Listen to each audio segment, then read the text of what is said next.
월채널 이동의 뉴스정의 승부 4부 시작합니다. 여론조사를 통해 민심을 읽어보는 시간입니다. 민심은 숫자다. 오늘도 배철호 리얼미터 수석 전문위원 헬마우스 임경빈 작가와 함께합니다. 어서 오십시오. 안녕하세요. 네, 안녕하세요. 자, 지난주 또 이번 주 초까지 윤석열 후보 컨벤션 효과로 지지율이 급등했고 이재명 후보는 지지율 정체 상태를 겪었습니다. 오늘 ARS 조사가 아닌 전화면접 조사 결과가 나왔는데 여기서는 많이 따라붙었네요, 이 후보가. 예, 오늘 MBS 조사 말씀드리기 11월 3주 차인데 월화수 조사했고요. 그 전국 1,000명. 자세한 내용은 중앙여론조사심의위원회 홈페이지를 참고하시면 되겠습니다. 이 조사에서 오늘 발표된 조 이재명 35, 윤석열 36, 심상정사 안철수 없다 13 이렇게 나왔는데요. 이제 전주 대비 이제 이재명 후보는 플러스 3%포인트 올랐고요. 윤석열 후보는 3%포인트 내렸습니다. 아까 말씀하셨던 대로 이번 조사를 저도 뭐 기다렸는데 과연 컨벤션 효과가 어느 정도 지속되고 있는지. 예. 또 하나 이제 뭐 조정은 뭐 어느 순간 올 수밖에 없어요. 계속 뭐 한쪽 방향 올라갈 수는 없는데 예. 문제는 조정의 어떤 원인이 어떤 원인으로 이렇게 조정을 받느냐. 예. 또 그 조정의 영상 그리고 또 조정의 폭이 또 얼만큼 갈 것이냐 크기 이 두 가지인데. 윤석열 후보 입장에서는 좀 너무 좀 샴페인이 좀 뭐 1, 2주 정도는 가기 선대위 구성까지 좀 가면서 악셀레다를 밟고 싶었는데 좀 조정이 좀 너무 일찍 온 건 아니냐. 그래서 다른 언론들도 오늘 다 이제 타이틀을 컨벤션 효과 끝 뭐 이렇게 좀 달았던데 컨벤션 효과 좀 일주 만에 좀 빠졌고 이제 이재명 후보자 같은 경우는 계속 이제 교착 국면에서 30% 선도 좀 위협받을 수준까지도 좀 흔들렸었는데 좀 강한 반등 보이면서 35, 양 후보 격차 플러스 1%포인트 차로 초접전 딱 붙어 있다. 예. 이렇게 정리할 수 있습니다. 그러니까 전화면접 조사가 원래 이재명 후보가 잘 나오는 조사이기는 합니다만 지난주 이 전화면접 조사에서도 차이가 많이 벌어졌는데 많이 났습니다. 그때 오차범위 밖 흐름을 예, 보였습니다. 이번에는 그게 붙었기 때문에 컨벤션 효과는 이제 어느 정도 사그라들면서 조정기를 거치는 게 아니냐 이런 분석을 해주셨습니다. 다만 ARS 조사에서는 아직도 차이가 많이 나는데 그렇죠. 이 이재명 후보 쪽은 지지층이 결집이 되지 않고 있다. 윤 후보 쪽은 결집이 됐다. 컨벤션 효과로. 이 후보 지지층 결집 안 하는 원인은 어디 있다고 보세요? 저는 이제 뭐 사실은 이재명 후보 지지층이 실제로 결집이 안 되고 있느냐도 한번 좀 따져볼 필요는 있을 것 같습니다. 지금 이제 뭐 ARS 조사에서 주로 이제 그런 경향이 좀 나타나긴 하는데 NBS나 혹은 이제 갤럽 조사처럼 좀 장기 시계열을 가지고 하는 조사들을 좀 제가 좀 따져봤어요. 이제 갤럽 같은 경우에 최근에 주간 여론조사 한 6개월치를 한번 쭉 봤을 때 민주당이나 혹은 뭐 문 대통령 지지율 혹은 이제 대선 후보 민주당 계열 후보들의 이제 대선 후보 지지율을 합하면 대체로 이제 30% 예. 중반대를 유지하는 경향을 보이고 뭐 이재명 후보나 이낙연 후보가 이제 경쟁하던 시절에도 서로 이제 자리 바꿈은 중간중간에 있지만 대체로는 합치면 한 30% 중반 정도 이게 이제 계속 꾸준히 나왔었던 결과였고 그리고 반면에 이제 국민의힘 지지율 같은 경우는 6개월 전에는 한 20% 초반대 언저리에 이제 머물다가 시간이 갈수록 유보층이 줄어드는 만큼 국민의힘 지지층이 좀 올라가는 대선 후보 지지율도 마찬가지로 합산했을 때는 그만큼 좀 상승하는 걸로 봤을 때 원래는 유보층으로 빠져있던 보수 지지층이 이제 결집하는 건 확실히 또렷하게 좀 보이고요. 다만 이제 그 반대 양상으로 봤을 때는 과연 이재명 후보가 지금 충분히 지지층 결집 못하고 있느냐는 잘 모르겠습니다. 이게 전반적으로 봤을 때는 뭐 그렇게 나타나는 것 같은데 ARS 조사 같은 경우는 조금 같이 한번 생각해 볼 수 있는 게 지금 이제 언론에서 주로 얘기하는 거 이제 컨벤션 효과 종료다라고 이야기를 하지만 오늘 MBS 조사도 한번 보면 어떻게 보면 과표 지배 종료다 이렇게도 볼 수 있는 측면이 좀 있더라고요. 예. 그동안에 뭐 대통령 지지율만 하더라도 11월 1주나 2주만 하면 한 39% 정도로 뚝 떨어졌었는데 오늘 조사 결과가 나온 거 보니까 다시 44%로 3주 전으로 이제 회복을 했거든요. 그리고 이제 부정평가도 마찬가지로 57%까지 치솟았다가 52%로 떨어진. 아니 과표집이라고 하는 것도 네. 바꿔보라면은 지지자들이 결집 안 하고 있다는 뜻이 될 수도 있으니까. 그렇죠. 응답을 안 하고 이렇게 네, 피해가니까. 예, 알겠습니다. 하여튼 그런 흐름을 보이고 있다. 근데 이재명 후보와 민주당으로서는 민주당의 텃밭이라고 여겼던 호남에서 지지율이 생각보다 안 나온다. 오히려 윤석열 후보 지지율이 두 자릿수를 기록했다. 이거는 또 다시 생각할 문제가 아니겠어요? 근데 이제 뭐 저희들도 여론조사 보도 준칙에도 나와 있지만 하위 표본 그러니까 뭐 연령대라든지 지역에 너무 과도하게 좀 해석은 좀 주의를 하고 있는데 그 점을 우선 청취자들께 말씀드리고요. 근데 에도 불구하고 이제 역대 대선 결과만큼 지금 못 나오고 있는 것은 모든 기관에서 이렇게 좀 공통적으로 예. 나타나고 있긴 합니다. 그렇기 때문에 이 이야기가 나오는 거고요. 또 이제 호남에서도 또 윤석열 후보가 나름께 뭐 두 자릿수는 좀 꾸준히 보이고 예. 있거든요. 그래서 지금 이제 뭐 보수층 보수 언론에서는 이제 호남도 변하고 있다 뭐 이런 식으로 좀 해석을 좀 덧붙이기도 한데 어쨌든 지금 호남에서 이재명 후보 지지율이 이렇게 높지는 않은 거는 좀 사실인 것 같아요. 이를테면 이재명 후보가 좀 어느 정도 좀 격차를 벌리고 공고히 다지려면 결국 이제 홈이라고 할 수 있는 강세 지역에서부터 어느 정도 수준이 좀 터져줘야 되거든요. 지지율이. 근데 그게 못 나오고 있는데 근데 그렇다고 그것을 뭐 과도하게 해석하는 것은 이를테면 과도한 해석에 근거를 한 게 뭐 이낙연 후보와의 그 앙금했던 문제 혹은 뭐 친문가의 어떤 뭐 비문 이런 식으로 보는 프레임은 좀 동의하기는 좀 어렵고 하지만 이제 이재명 후보가 좀 더 그 개혁적인 모습 혹은 좀 민주당의 또 정체성에 부합하는 이재명 다움을 최근 이렇게 계속 보여주지 못하고 있는 그런 답답함은 좀 호남 유권자들의 성에 조금 뭐 맞득지 않는다. 좀 그런 점은 제 동의를 합니다. 예. 자, 오늘 열린민주당과 민주당이 통합 논의를 시작했는데 자, 이게 시너지 효과를 누려서 지지층 결집에 플러스 알파가 될까요? 이거는 조금 뭐 좀 지켜볼 만한 지점인 것이 이제 양쪽 효과를 다 이제 같이 봐야 될 것 같습니다. 지금 아마 뭐 이제 민주당이나 이재명 후보 입장에서는 지지율이 정체되고 있다는 지적이 많았었기 때문에 어쨌든 최대한 지지율 결집 효과를 누리기 위해서 열린민주당의 이제 강성 지지층까지 이제 끌어안겠다 이제 이런 제스처라고 볼 수가 있겠는데 다만 이제 장기 레이스로 봤을 때는 그 합당을 추진하는 과정에서 열린민주당 지지층이 상징하는 뭐 조국 전 장관이라든지 이런 어떤 중도층에 굉장히 예민하게 작동할 수 있는 부분들을 어떻게 조율해 나갈 거냐. 그래서 통합하는 과정에서 그 문제를 어떻게 잘 봉합해서 중도층에 이제 소구시킬 거냐를 같이 추진하지 않으면 아마 이제 플러스 마이너스로 손해를 보거나 혹은 뭐 이렇게 큰 이득을 못 보는 문제도 있을 수 있어서 예. 그 부분도 이제 같이 보면서 추진해야 되지 않을까 싶긴 합니다. 알겠습니다. 아까 우리가 MBS 조사를 언급했는데 전화면접 조사죠. 3일간 15, 16, 17 3일간 조사가 이루어졌는데 15, 16, 17간 3일간 똑같이 MBN도 이런 조사를 했거든요. 그 MBN 이런 조사 혹시 갖고 계십니까? 네, 있습니다. 월화수 3일간 MBN 매경 의뢰로 RN서치가 조사했습니다. 예. 자세한 내용은 여론조사심의 홈페이지에 보시고요. 여기 조사는 이제 면접 방식이 아닌 자동 응답 예.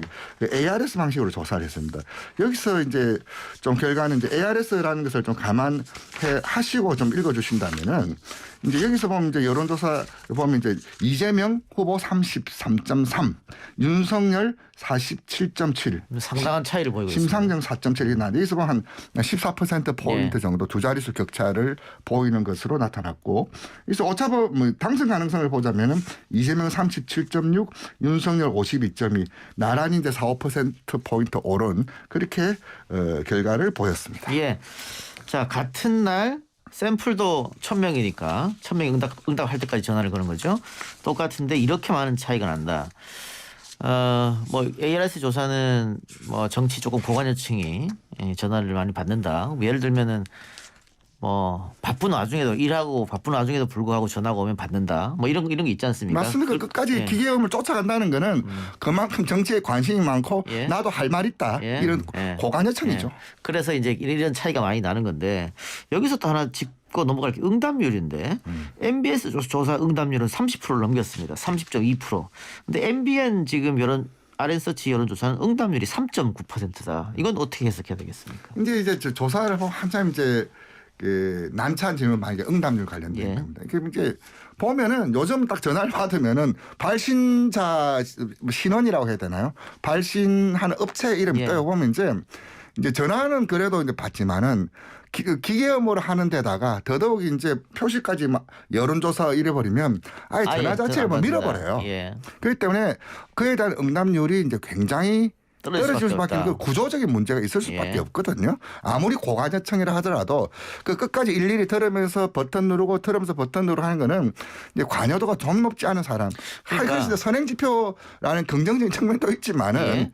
이제 응답률의 그는 그 ARS가 현저히 떨어지는 것은 예. 그러니까 ARS 응답률이 떨어질 수밖에 없다. 그러니까 100명 전화 돌리면 4명 정도밖에 전화를 받지 않으니까 1000명이 받을 때까지 기계로 계속 돌리는 건데 지금 외국에도 사실은 이런 문제는 비슷하게 겪는 거잖아요. 요즘에 다 발신 번호가 또 오니까. 네, 맞습니다. 그러다 보니까 응답률에 관해서 이제 논쟁이 될 수밖에 없다. 근데 이걸 우리 여론조사 업체들끼리의 뭐 어떤 교류나 연구가 좀 필요하지 않겠느냐. 이게 전화 면접과 ARS 이렇게 차이가 많이 났을 때 과연 국민들이 특히 이제 대선이나 총선을 앞두고 좀 오류가 있지 않을까 판단하는데 이렇게 크게 잡고 나면.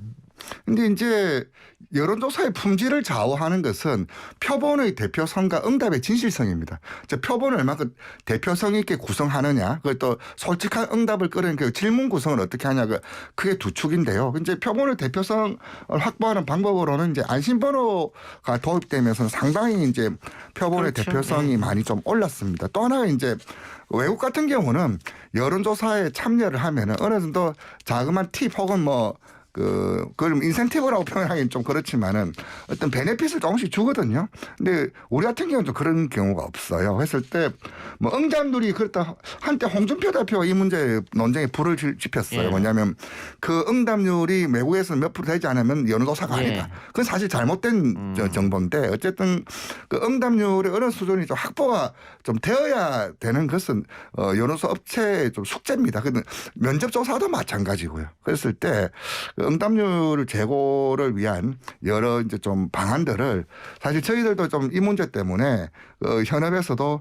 굉장히 좀 어려움을 겪는 것이 또 현실이기도 합니다. 예. 알겠습니다. 자, 민주당과 국민의힘이 선대위 문제로 골머리를 앓고 있습니다. 민주당은 선대위를 쇄신해야 된다. 국민의힘은 계속 날짜를 미루면서 김종인, 윤석열, 이준석 간의 갈등이 있는 게 아니냐. 네. 근데 결국은 갈등이 있다 계속 보도가 되고 지금 또 보도가 되고 있으니까. 그렇죠. 또 선대위 임명이 계속 미뤄지면 이게 집안 싸움 혹은 뭐 당내 투쟁 이렇게 번지면서 지지율이 윤석열 후보 지지율이 하락할 가능성도 있을 것 같은데. 상당히 있죠. 그 사실은 민주당이 지금 선대위에 있어서 이제 갈등이 커지게 된 커지고 나서 이제 생긴 문제 중에 하나가 3주 먼저 후보를 확정했는데도 불구하고 아젠다 선점을 못했다라는 예. 시간을 놓쳤다라는 게 이제 1차적인 건데 예. 윤석열 후보도 마찬가지입니다. 이제 지지율이 상당히 받쳐주면서 좀 치고 나갈 수 있었던 기회를 시기적으로 좀 놓치고 있다라는 이제 내부적인 어떤 고민이 있는 것 같고요. 그리고 지금 또 하나 문제는 선대위 자체의 이제 그 갈등 구조가 겉으로 봤을 때는 바깥에 있는 김종인 전 위원장하고 윤석열 캠프 사이에 이제 갈등처럼 보이지만 제가 내부에 이제 국민의힘 그 선대위에 참여하거나 혹은 이제 당직에 있는 사람들한테 좀 취재를 해봤을 때는 당 내에서도 굉장히 좀 걱정하는 시선들이 많이 있더라는 거죠. 그러니까 윤석열 캠프 혹은 윤석열 측근이라고 하는 인사들이 사실은 대부분 이제 기존의 그 국민의힘에서 이제 이 헤게모니를 쥐고 있던 이 이제 고위직에 있었거나 혹은 이제 다선 의원들이 또 많이 있다 보니까 이준석 체제 이후로 당 쇄신을 위해서 영입을 했었던 인재들이 이제 적지에 배치를 못되고 기존 질서로 되돌아가는 거 아니냐. 이제 이런 걱정들도 지금 슬슬 나오고 있는 상황이라 길어지면 길어질수록 윤석열한테 원래 기대했었던 국민의힘이라는 보수 정당의 쇄신 움직임이 멈춘다라는 이미지를 줄 수밖에 없거든요. 예. 그러니까 아마 이제 주말 안에는 뭔가 좀 해결을 보지 않으면 그 부분에 있어서는 또 한 번 좀 시기를 놓치는 문제가 생길 것 같긴 예. 합니다. 그러니까 윤석열 후보 지지율이 이렇게 이재명을 앞서지 않는다면 당내 갈등이 없이 김종인 비대위원장이 합류할 수 있었을 텐데 너무 높다 보니까 그럼 사람이랑 욕심이 생기잖아요.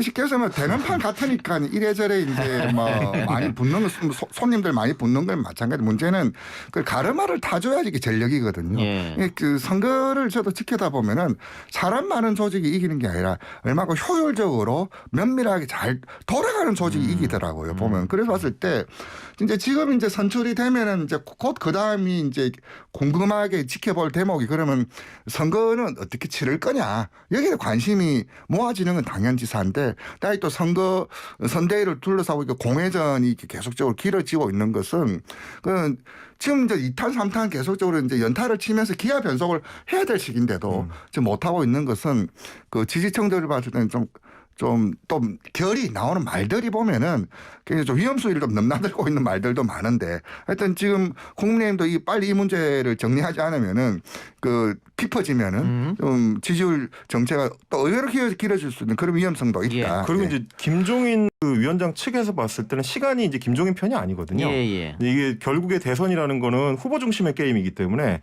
시간을 끌수록 결국에는 윤석열 후보 쪽에서 원하는 쪽으로 선대위 구성이 이제 갈 수밖에 없는 거라, 아마 이제 초기에 기선제압을 해가지고 이제 조금 더 원하는 모양에 가깝게 만들고 싶어 할 텐데, 시간을 끄는 쪽이 윤석열 캠프 쪽으로 보이는 것도 결국 그런 문제일 것 같습니다. 예. 자, 그리고 양쪽의 어떤 검찰 조사도 또 남아 있습니다. 뭐 리스크라고 할 수 있겠죠. 대장동 수사도 지금 한창이고, 또 공수처에서 윤석열 후보와 관련된 수사도 한창이고, 검찰에서 윤석열 후보의 부인인 김건희 씨 조사도 한창입니다. 이런 것도 선거에 영향을 줄 수 있을 것인가? 저는 이제 여기서 홍준표 의원께서 이게 좀 뼈 때리는 말씀하셨는데, 좀 저는 그 대목 좀 시사하는 바가, 이번 선거만큼 그 검찰이 주도하는 검찰이 영향력이 많이 받는 선거가 있느냐, 이제 전 그 말인데, 결국 이제 말하면 이제 그 대장동도 이제 특검을 이제 이재명 후보가 이제 수용하겠다는 걸 강하게 이제 좀 시사를 했는데, 왜냐하면 아직까지 검찰이 지금 수사가 아직 마무리가 안 된 상태에서 특검 이야기를 꺼낼 수는 없거든요. 어쨌든 뭐 종료가 돼야지 뭐 부실하다, 뭐 제대로 했다 평가 속에서 이제 자연스럽게 나오는 건데, 어쨌든 지금 이제 이재명 후보도 이제 대장동 관련된 거, 이제 뭐 윤석열 후보는 이제 뭐 주렁주렁 달려 있는데 본인 검찰 사주도 있지만 뭐 장모, 뭐 부인, 본부장 이런 뭐까지 있는데, 어쨌든 이 검찰의 수사 결과에 따라서 여론이 출렁거리고, 그 여론 출렁거림을 넘어서서 결과에도 영향을 미칠 수밖에 없다, 지금 상황이. 국민적 관심이 이렇게 높아갔는데, 그래서 이제 결과를 어떻게 내년가에는 또 아주 미세한 차이에서는 그 성패를 가늠하고도 남을 그 정도 이펙트다라고 저는 봅니다. 그러니까 이제 최근에 김건희 씨 관련해 가지고 나오는 얘기들은 기존 사안들하고는 약간 성격이 다르다고 보는 게, 기존에 이제 고발사주 의혹이라든지 대검에서 윤석열 대검이 어떤 일을 했느냐, 이거는 국민들이 느끼기에는 이제 피부에 직접 와닿는 사안들은 아니었거든요. 그런데 지금 최근에 도이치모터스 주가 조작 사건이라든지 혹은 김건희 씨 허위 경력 의혹이라든지 이런 거는 직접적으로 뭔지가 눈에 딱 잡히는 사안이 돼버렸습니다. 뭐 요즘 이제 우리 워낙 주식 투자 많이 하시는 분들이 많기 때문에 그런 사안을 봐도 그렇고, 주가 조작이라는 건 결국에는 돈을 번 사람이 있으면 돈을 잃은 사람이 있기 때문에 피해자가 명확하거든요. 이런 문제에 있어서 조금 구체성이 들어가는 게 김건희 씨 이슈에 좀 폭발성이 될 거고, 권인숙 의원실에서 폭로를 했었던 이제 허위 경력 의혹 같은 경우도 원래는 고등학교의 강사였는데 그걸 정교사로 썼다든가, 뭐 시간 강사, 대학의 시간 강사인데 이제 그걸 부교수로 썼다든가, 이런 거는 기존에 뭐 이름을 잘못 쓴 거랑은 굉장히 성격이 다른, 굉장히 불법성이 강한 사안이라서 폭발력도 좀 달라질 가능성이 좀 있습니다. 형사 처벌하기는 좀 어려워 보이니까, 그렇습니다. 네. 공소시가 지났으니까. 그래서 그게 도덕적으로는 문제는 있다. 다만 그 도덕적 문제를 일반 국민들이 각인을 시키느냐 머릿속에, 뭐 그런 문제도 있겠죠. 알겠습니다. 지켜보기로 하고, 이번 선거의 또 핵심 키워드 2030. 홍준표 의원의 예선 탈락 이후에 부동층으로 남아있는 2030. 일단 아무한테도 마음을 주고 있지 않습니다. 오늘 그 MBS 조사에서 그 방금 진행자께서 말씀하셨던 그 대목이 좀 여실히 드러나는데, 보면은 오늘 조사인데요. 그 MBS 조사에서 기준해서 20대에서는 지지 후보 없다. 28%예요. 그 20대에서는 그 다른 포기 후보보다 가장 높아요. 30대에서는 19%예요. 즉 뭐냐면은 이번 선거를 한마디로 정의하자면은 2030 쟁탈전이다. 보통 우리가 선거는 대항전이라고 하거든요. 이제 그 이제 정치적 용어로는 균열이라고 하는데 세대 균열, 이념 균열, 지역 균열, 젠더 균열을 하는데 이번 같이 이제 세대 균열이 이렇게 명징하게 나타난 적이 2002년 대선 때 있었지만 그때는 이제 흔히 말하는 노소 투표라 그래가지고 뭐 5, 60대와 20대의 그 대결이 좀 뚜렷하게 나타났었는데 이번 같은 경우는 4050과 60 이상은 이미 지지 후보를 결정했다가 그 70%가 넘어요.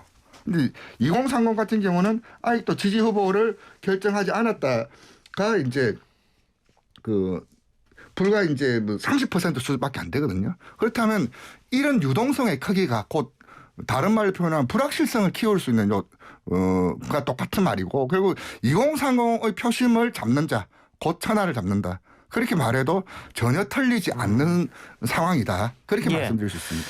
저 헬머스가 보기에는 누가 유리할 것 같습니까? 앞으로 지금은 뭐 거의 비슷하니까. 저는 솔직히 장기적으로 보면 2030 게임에서는 이재명 후보가 유리할 거라고 봅니다. 예. 그러니까 기본적으로는 이미지의 문제가 1차적으로 있습니다. 윤 후보 같은 경우는 뭐 쩍벌 이슈를 비롯해서 굉장히 옛날 말로 이제 아재 느낌이 강하게 나거든요. 뭐 꼰대 이미지. 뭐 네, 이렇게. 꼰대 이미지. 그런 꼰대 이미지라는 게 또 이제 특히 2030 남성층에는 어떻게 느껴지냐면 이제 아버지를 떠올리게 합니다. 본인들의 아버지.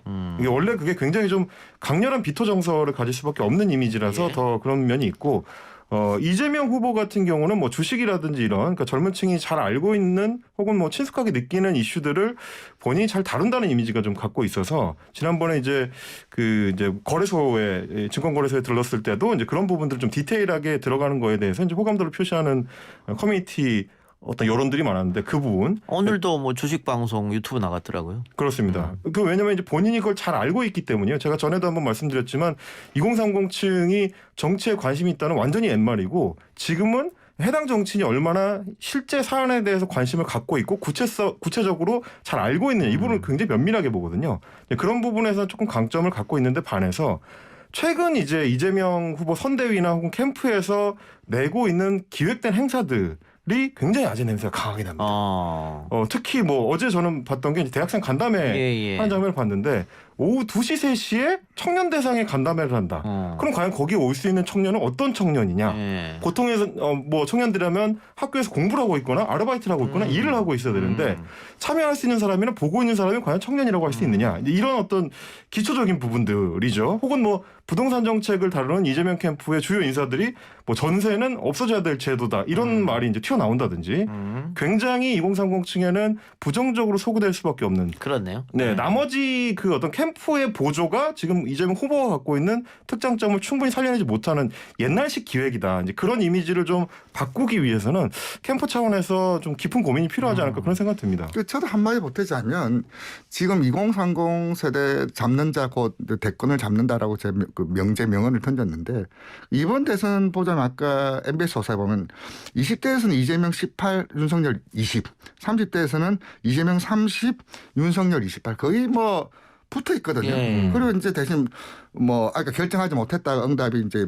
30% 수준 남아 있는데 당선 가능성을 놓고 보자면 20대에서는 이재명 35, 윤석열 31, 30대에서는 39대 37. 이 역시도 굉장히 이제 팽팽해 붙어 있는데 저는 이제 말씀드리자면 지금 2030 세대가 굉장히 화가 나 있다. 예. 화가 나 있다. 실제로 그들의 커뮤니티 보면은 문재인 정부에 대한 실망, 분노, 뭐 배신이라는 단어도 좀 심심찮게 나오는데 화가 나 있는 사람한테는 제일 먼저 뭘 해야 됩니까? 미안하다는 이야기와 그들의 이야기를 듣는 데서부터 시작해야 되는데 화가 나 있는 상태에서 자꾸 이제 뭐 옆에서 건드리고 뭐 이거 할래 저거 있다 이런 식으로 나와버리면 의미 있는 지지율 뭐 반전은 없다. 그리고 이제 유사 2030들 모아놓고 하는 이벤트 퍼포먼스 하지 마시고 찐 2030들 모아서 그들의 이야기를 듣는 데서부터 좀 출발했으면 좋겠다. 그런 말씀 드리고 싶습니다. 그리고 이거는 이제 어느 후보 캠프를 막론하고 지금 갖고 있는 문제인데요. 20대, 30대에 대한 정책을 접근할 때 굉장히 좀 시혜적인 방식으로 접근하는 경우가 많습니다.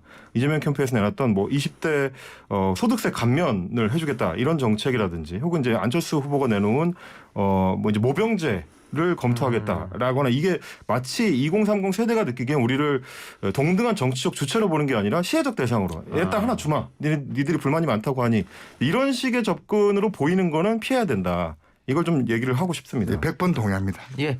아직 18년만 하더라도 굉장히 대북 정책이 높은 지지를 받았었는데 그거는 실제로 뭔가 작동한다는 효용감을 대중이나 이제 국민들한테 줬기 때문이거든요.